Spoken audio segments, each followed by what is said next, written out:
Hello दोस्तों, कैसे हैं आप? आज हम लोग इस वीडियो में सामान्य हिंदी प्रैक्टिस सेट का पार्ट 102 देखेंगे। इस सीरीज़ में आपको सामान्य हिंदी के 20 मोस्ट इम्पोर्टेंट क्वेश्चन देखने को मिलते हैं, जो आपको यूके ट्रिपल एससी के जितने भी एग्ज़ाम होने हैं उन सभी में ये क्वेश्चंस आपकी काफ़ी मदद करेंगे। तो चलिए वीडियो को शुरू करते हैं। तो आज का पहला क्वेश्चन है, निम्न में से फ़ारसी भाषा का शब्द है। तो देखिए, निम्न में से जो फ़ारसी भाषा का शब्द हो जाएगा ये हो जाएगा ज़िंदगी, यानी सी ऑप्शन जो है इसमें हमारा राइट हो जाएगा। ठीक है, फ़ारसी भाषा का शब्द कौन सा हो जाएगा इसमें? ज़िंदगी। अगला क्वेश्चन हो जाएगा, निम्न में से विलोम शब्द का कौन सा युग्म गलत है? ठीक है, तो इसमें विलोम शब्द का जो है गलत युग्म आपने देखना है। तो सुधा का गरल होता है, बिल्कुल सही है।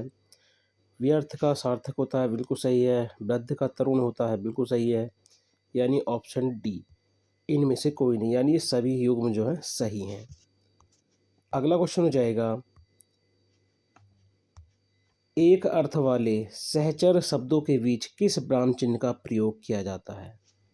तो देखिए, एक अर्थ वाले सहचर शब्दों के बीच में किस ब्राह्म चिन्ह का प्रयोग किया जाता है? तो ये किया जाता है योजक चिन्ह का। किसका? योजक चिन्ह का। अब देखिए, जैसे एक अर्थ वाले कौन से हो गए, जैसे लिखते नहीं हम कपड़ा लत्ता, ठीक है, कहते नहीं कपड़ा लत्ता, तो इस तरह से जो बीच में प्रयोग होता है वो क्या कहलाता है? योजक चिन्ह। अगला क्वेश्चन हो जाएगा, नवल सुंदर श्याम शरीर में कौन सा अलंकार है? तो नवल सुंदर श्याम शरीर में जो अलंकार होगा गाइस, ये होगा उल्लेख अलंकार। कौन सा? उल्लेख अलंकार।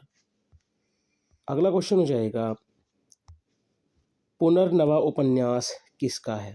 तो देखिए, पुनर्नवा जो उपन्यास है गाइस, ये किसका है? तो ये है हजारी प्रसाद द्विवेदी जी का। किनका है? हजारी प्रसाद द्विवेदी जी का। अगला क्वेश्चन हो जाएगा, निम्न में से कौन सी भाषा 8वीं अनुसूची में शामिल नहीं है? तो देखिए, गुजराती है, बांग्ला है, नेपाली है, लेकिन राजस्थानी नहीं है। अगला क्वेश्चन हो जाएगा, आकाशवाणी की शुरुआत कब की गई? तो आकाशवाणी की शुरुआत की गई थी 1957 में, यानी बी ऑप्शन जो है इसमें राइट हो जाएगा। अगला क्वेश्चन है, निम्नलिखित में से कौन सी भाषा देवनागरी लिपि में लिखी जाती है? तो देखिए, देवनागरी लिपि में कौन सी भाषा लिखी जाती है इसमें से? तो ये लिखी जाती है मराठी। कौन सी? मराठी, यानी सी ऑप्शन जो है इसमें हमारा राइट हो जाएगा।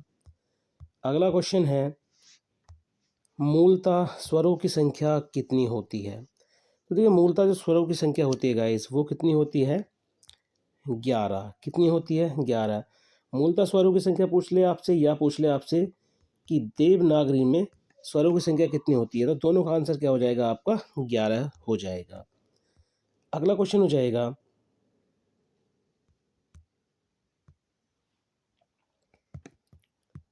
निम्न में से ऊष्म या संघर्षी नहीं है। ठीक है, निम्न में से ऊष्म या संघर्षी नहीं है। तो देखिए, आपको पता है ऊष्म या संघर्षी कौन कौन से होते हैं? देखिए, शेष, सह, ठीक है, ये जो होते हैं क्या होते हैं? ऊष्म या संघर्षी होते हैं। उसके अलावा आपने देखा होगा कौन कौन से होते हैं। देखिए, एक हमारा कौन सा हो गया? ये वाला फा, ठीक है, ये वाला, ये हो गया हमारा। उसके अलावा जा, ये जो होते हैं क्या, ये भी क्या होते हैं? तो ये भी ऊष्म संघर्षी होते हैं। ठीक है, ऊष्म संघर्षी होते हैं। ये जा जो होता है हमारा, ये वैसे क्या मानते हैं इसको? स्पर्श संघर्षी। क्या मानते हैं इसको? स्पर्श संघर्षी। ठीक है, तो ये आपने याद रखना। तो आप याद रखें, इसमें से ऊष्म संघर्षी नहीं है, तो केवल ऑप्शन डी वाला नहीं होगा। अगला क्वेश्चन है, निम्न में से शुद्ध वर्तनी है। तो देखिए, इसमें से शुद्ध वर्तनी में कौन सा होगा, यानी निरसता जो है वो किस तरह से लिखा जाता है? तो आप याद रखना किस तरह से लिखा जाएगा? निरसता। ठीक है, तो ऑप्शन सी जो है इसमें हमारा राइट हो जाएगा। अगला क्वेश्चन है, निम्न में से व्यंजन संधि का उदाहरण है, तो इसमें से व्यंजन संधि का उदाहरण कौन सा होगा? तो देखिए, अतएव ये कैसा है? विसर्ग संधि है। निष्ठुर, ये विसर्ग संधि है। निराशा, ठीक है, नी प्लस आशा करके टूटेगा ना ये, तो ये कैसा है? विसर्ग है। लेकिन अब्ज जो है ये व्यंजन संधि है, ठीक है। अप प्लस जा में जो है ये टूट जाएगा, ठीक है। तो ये ऑप्शन डी जो है इसमें व्यंजन संधि का उदाहरण, बाकी तीन जो है विसर्ग संधि के उदाहरण हैं। अगला क्वेश्चन हो जाएगा, निम्न में से तत्सम शब्द है, तो निम्न में से देखिए तत्सम शब्द कौन सा हो जाएगा? तो तत्सम शब्द हो जाएगा अग्नि, ठीक है। अग्नि तत्सम है और इसका तत्व क्या होता है? आग। क्या होता है? आग, ठीक है। तो आप याद रखना तत्सम तत्सम जो शब्द है वो है अग्नि। अगला क्वेश्चन हो जाएगा, निम्न में से स्त्रीलिंग शब्द है, तो देखिए इसमें से जो स्त्रीलिंग शब्द हो जाएगा गाइज, ये हो जाएगा घबराहट। कौन सा? घबराहट। अगला क्वेश्चन हो जाएगा, के लिए का संबंध है, तो देखिए के लिए का जो संबंध है वो किससे है? तो ये होता है संप्रदान कारक। किसके लिए होता है ये? संप्रदान कारक की पहचान होती है, ठीक है। के लिए का संबंध किससे है? तो संप्रदान कारक। अगला क्वेश्चन हो जाएगा, ज्योतिष्णा किसका पर्यायवाची है? तो देखिए ज्योतिष्णा जो है ये पर्यायवाची होता है चंद्रिका का। किसका? चंद्रिका का। अगला क्वेश्चन है, पूर्व और दक्षिण के बीच की दिशा शब्द के लिए एक शब्द होगा, तो देखिए पूर्व और दक्षिण के बीच की जो दिशा होती है, ठीक है, पूर्व और दक्षिण के, ठीक है, नॉर्थ ईस्ट साउथ, तो ये है हमारा पूर्व और दक्षिण के बीच की जो दिशा होती है उसको क्या कहा जाता है? तो उसको कहा जाता है गाइज अग्निकोण। क्या कहा जाता है उसको?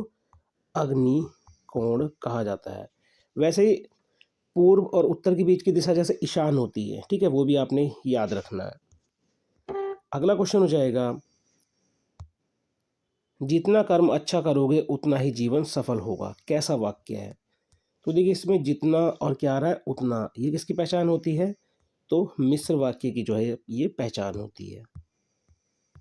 अगला क्वेश्चन है, प्रभा मासिक पत्रिका का संबंध है, तो देखिए प्रभा जो मासिक पत्रिका है इसका संबंध किससे है? तो आप याद रखना माखनलाल चतुर्वेदी से जो है इनका संबंध है। अगला है, किस कवि को नियम नारायण शर्मा कहा जाता है? ठीक है, ये एक तरह से उपनाम है कि किस कवि का नाम जो है, किस कवि का उपनाम जो है नियम नारायण शर्मा है। तो ये किनका है? महावीर प्रसाद द्विवेदी जी का। किनका है? महावीर प्रसाद द्विवेदी जी का। तो गाइस ये थे आज के हिंदी के 20 मोस्ट इंपोर्टेंट क्वेश्चन जो आपको यूके ट्रिपल एससी के जितने भी एग्जाम होने उन सभी के लिए काफ़ी महत्वपूर्ण है। तो चलिए मिलते हैं अपनी नेक्स्ट वीडियो में। Thank you for watching.